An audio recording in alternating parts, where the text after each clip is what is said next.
पश्चिम बंगाल में ममता बनर्जी की शानदार जीत। लगातार तीसरी बार पश्चिम बंगाल की मुख्यमंत्री बनेंगी ममता बनर्जी। जी हां, पश्चिम बंगाल के जो चुनाव परिणाम सामने आए हैं उन्होंने देश को एक नया राजनीतिक संदेश दिया है। पश्चिम बंगाल के चुनाव में ब्राह्मण की बेटी, देवी मां को खुश करने के लिए चंडी पाठ, एकजुट मुस्लिम वोटर और बिखरा हुआ हिंदू समाज, ये वहाँ के राजनीतिक समीकरण रहे और राजनीतिक दांव भी रहे, जिसकी वजह से ममता बनर्जी ने लगातार तीसरी बार वहाँ पर एक बड़ी जीत हासिल की है और पूरी ताकत झोंकने के बाद भारत के तमाम प्रांतों के मुख्यमंत्रियों को कई दिनों तक बंगाल के चुनावी अभियान में लगाने के बावजूद, खुद प्रधानमंत्री नरेंद्र मोदी की मेहनत के बावजूद बंगाल में बीजेपी को वो परिणाम नहीं मिले जिसके वो सपने देख रही थी। भारतीय जनता पार्टी के ओबीसी नेतृत्व, जी हाँ, भारतीय जनता पार्टी के ओबीसी नेतृत्व का शब्द यहाँ पर इस तरह इस्तेमाल किया जा रहा है क्योंकि प्रधानमंत्री नरेंद्र मोदी कई मौक़ों पर बता चुके हैं कि वह ओबीसी समाज के व्यक्ति हैं, पिछड़े वर्ग से आते हैं और उनका ही नेतृत्व बीजेपी में सबसे प्रभावशाली नेतृत्व है। वह न सिर्फ देश के प्रधानमंत्री हैं, लगातार दूसरी बार देश के प्रधानमंत्री हैं, बल्कि बीजेपी के सबसे ताकतवर नेता भी हैं। तो प्रधानमंत्री नरेंद्र मोदी का बीजेपी का ओबीसी नेतृत्व पश्चिम बंगाल में जो जनता से वहाँ की सत्ता बीजेपी को सौंपने के लिए अनुरोध कर रहा था, उस अनुरोध को बंगाल की जनता ने खारिज कर दिया और ममता बनर्जी बंगाल की कुर्सी पर, मुख्यमंत्री की कुर्सी पर तीसरी बार सवार होने जा रही हैं। विशेषज्ञों के मुताबिक बंगाल में बीजेपी की पराजय का प्रमुख कारण ये रहा कि वहाँ के लगभग 70% हिंदू मतदाताओं को एकजुट करने में बीजेपी विफल रही है। तमाम कोशिशों के बावजूद वहाँ पर बीजेपी अपने समर्थक वोट बैंक को उस तरह से एकजुट नहीं कर पाई, उस तरह से पोलराइज नहीं कर पाई जिस तरह से उन्होंने उत्तर प्रदेश में किया था, देश के अन्य कई प्रदेशों में किया था जहां उन्हें सफलता मिली थी। बंगाल में सॉफ्ट हिंदुत्व की रणनीति पर बीजेपी ने काम किया। बहुत कठोर सांप्रदायिक प्रचार से बीजेपी ने बचने की कोशिश की, जबकि ममता बनर्जी ने खुलकर मुसलमानों को एकजुट होने का संदेश दिया था, जिसको लेकर चुनाव आयोग में उनकी शिकायत भी हुई थी। दूसरी तरफ बंगाल में स्थानीय नेतृत्व का अभाव भी बीजेपी की पराजय का एक कारण माना जा रहा है। बंगाल में भाजपा किसी बड़े स्थानीय नेता को मुख्यमंत्री के चेहरे के रूप में पेश नहीं कर पाई। बंगाल में बीजेपी के पास कोई सीएम का फेस नहीं था, मुख्यमंत्री का कोई चेहरा नहीं था जिसे वह ममता बनर्जी की टक्कर में उनके सामने खड़ा करते, मतदाताओं के सामने एक संदेश देते कि ममता बनर्जी के मुकाबले में बीजेपी का ये नेता, ये व्यक्ति बंगाल का सीएम बनेगा। जबकि लोग यह देखना चाहते हैं कि वह प्रदेश के चुनाव में किसे मुख्यमंत्री बनाने जा रहे हैं।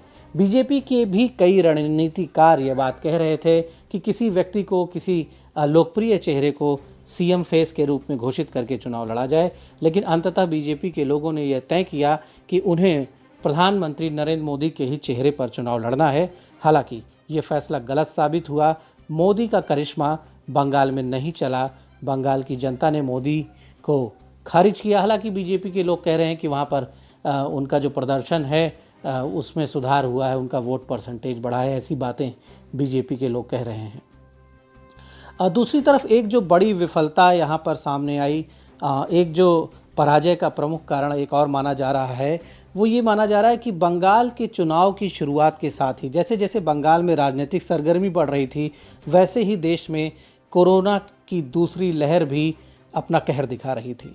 कोरोना की दूसरी लहर की बर्बादी की खबरें, लोगों की परेशानी, अस्पतालों में बेड न मिलना, ऑक्सीजन न मिलना, मरीजों की मौत, कुल मिला के कोरोना का जो मैनेजमेंट है, कोरोना का जो नियंत्रण जिस तरह से केंद्र सरकार को करना था, प्रधानमंत्री नरेंद्र मोदी के नेतृत्व में केंद्र की सरकार कोरोना का सही नियंत्रण करने में विफल रही और इसका एक बड़ा संदेश बंगाल के चुनाव में भी गया।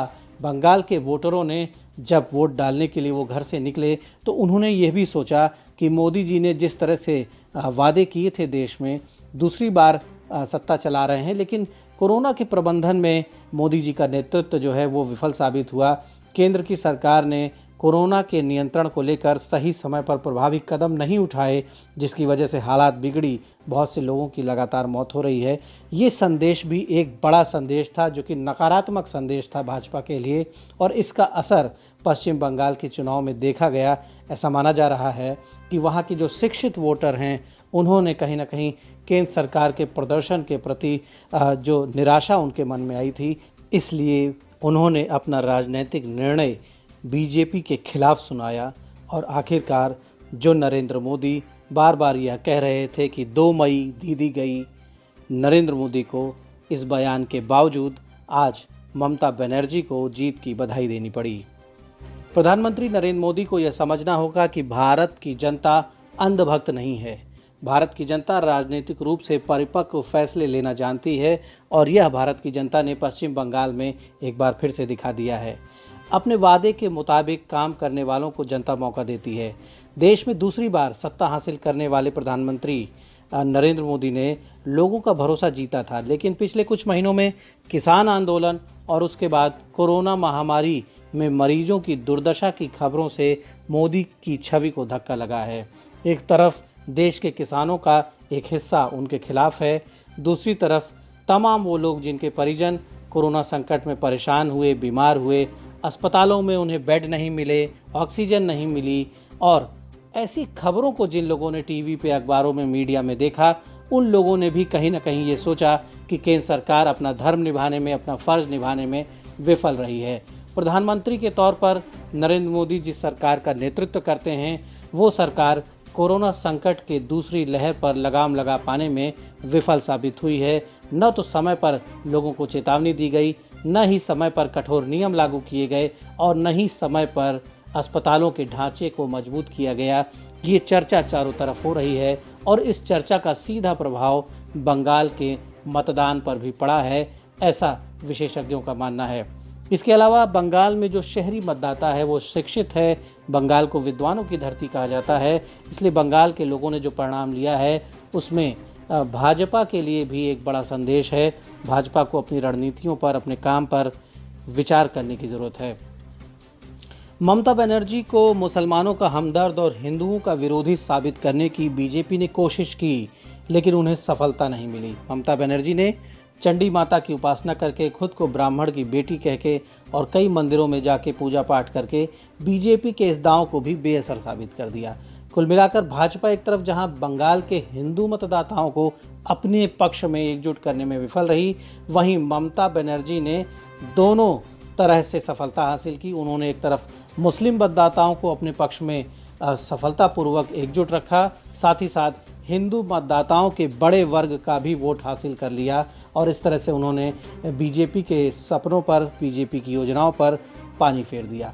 बंगाल के चुनाव में एक अदृश्य समीकरण भी देखने को मिला है।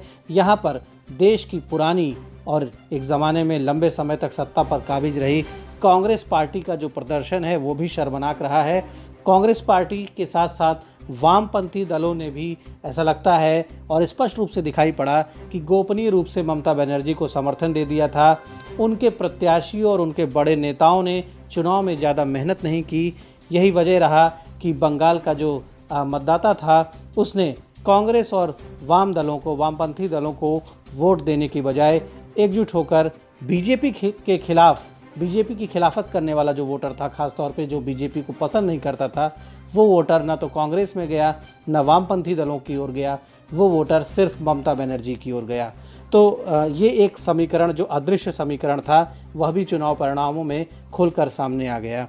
वाम दलों ने, वामपंथी दलों ने और कांग्रेस ने बीजेपी की हार में ही अपनी जीत देखी। उन्होंने मजबूती से चुनाव नहीं लड़ा और उन्हें इसी बात की खुशी रही कि बीजेपी वहां पर हार गई।